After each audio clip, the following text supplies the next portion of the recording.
নমস্কার। ইনফোলিপের বাণী কথা পর্বে সকলকে স্বাগত। সকলকে শুভ অপরাহ্ন। আজ মায়ের একটি ঘটনা আপনাদের সামনে তুলে ধরার চেষ্টা করব। কোনোদিন যদি মায়ের কাছে একটিও ভক্ত না আসতো, তাহলে দেখা যেত মা অস্থিরভাবে ঘর বার করছেন আর আকুলভাবে ঠাকুরকে বলছেন, আজও দিনটা বৃথাই গেল, একজনও তো এলো না, তুমি না বলেছিলে তোমাকে নিত্যই কিছু না কিছু করতে হবে। কই ঠাকুর, আজকের দিনটা কি বৃথা যাবে?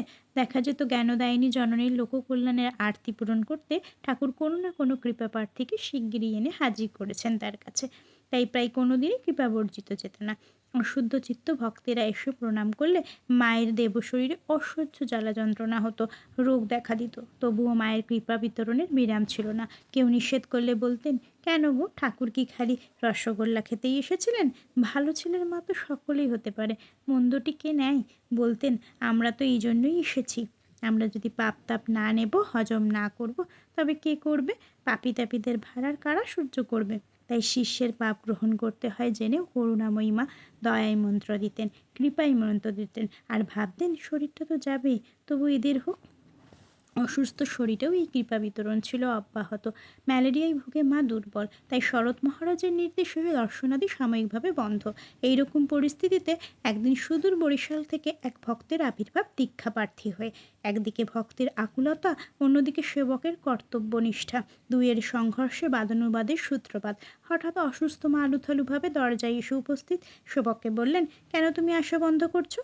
সেবক জানালেন, শরৎ মহারাজের নিষেধ। মা তীব্র স্বরে বলে উঠলেন, শরৎ কী বলবে? আমাদের ওই জন্যই আসা, আমি ওকে দীক্ষা দেব। পরদিন মা ভক্তটিকে দীক্ষা দিলেন। মাকে সর্বদাই জপ করতে দেখা যেত।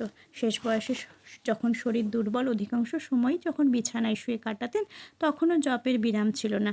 রাতেও ঘুমোতেন কম, জপ করেই কাটাতেন। কেউ ঘুমোতে বললে বলতেন, ঘুম কি আর আছে না আসে? মনে হয় যতক্ষণ ঘুমোবো ততক্ষণ জপ করলে জীবের কল্যাণ হবে। বলতেন, কি করি বাবা, ছেলেরা ব্যাকুল হয়ে এসে ধরে, দীক্ষা নিয়ে যায়, কিন্তু কই কেউ নিয়মিত কেন? কেউ বা কিছুই করে না।